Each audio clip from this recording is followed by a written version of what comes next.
የውሻሽ ነገር እንዴት ሆነ ብላችሁ የጠየቃችሁኝ ሰዎች ሁለተኛ ውሻ ጊፍት ተሰጡኝ። ይሄን ቪዲዮ የሰራሁላችሁ በቂ እውቀት ሳይኖራችሁ ውሻ ለመግዛት ወሰናችሁ እኔ በታኝ ድንጋይ እንዳይመታችሁ ነው። ከዚህ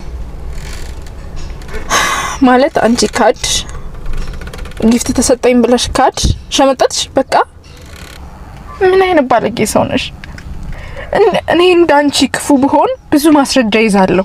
አቅጄበት ቢሆን አንቺን ለማጭበርበር ቢሆን እያንዳንዱን ነገር እጠነቀቃለሁ። ለልጄ ምን አይነት ታሪክ ነው ያስቀመጥኩላት ብዬ ደደብነሽ። ልጄ ላስተኛ ስልሽ እንኳን ሪከርድ እያደረግሽ ነው። አይገርም?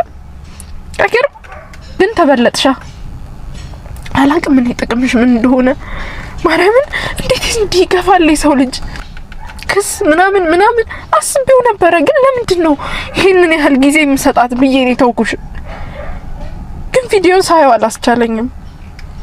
ምን ያህል የሰው ልጅ ሊጎዳ እንደሚችል ትንሽ ላንቺ ትንሽ ተራ ነገር ነው። ለኔ ግን ነገ ለልጄ ምን አይነት እናት ሆንኩ? ልጄ አድጋ ይሄንን ነገር ብትሰማ የቱን ነው የምታምነው ብዬ ራሴን ተጠራጥሬ ምን ያህል ድብርት ውስጥ እንደገባው አትቻታኝ።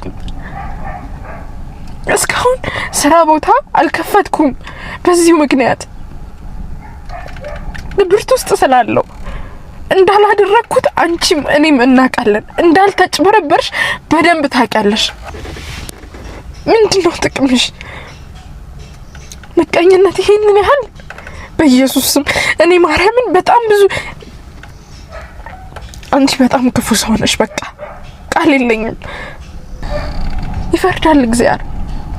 አንቺም እኔም ያሳየናል። ይሄን ነገር ስላረግሽ ወደኋላ አታስቀሪኝም። ይሄን ነገር ስላረግሽ ማለት ነው አንቺ በዚህ ልክ ስም ስላጠፋሽ የኛ ህይወት አይቆምም። አደራችን ቲክቶክ አይደለም ወይ ደግሞ ውሻ አይደለም። እኛ በጣም ብዙ ፈተና አልፈን ነው እዚህ የደረስነው። እንደምትጠብቂን አይነት ሰዎች አይደለም። ከምትጠብቂ በላይ ነን። በጣም በላይ ይፈርዳል እግዚአብሔር።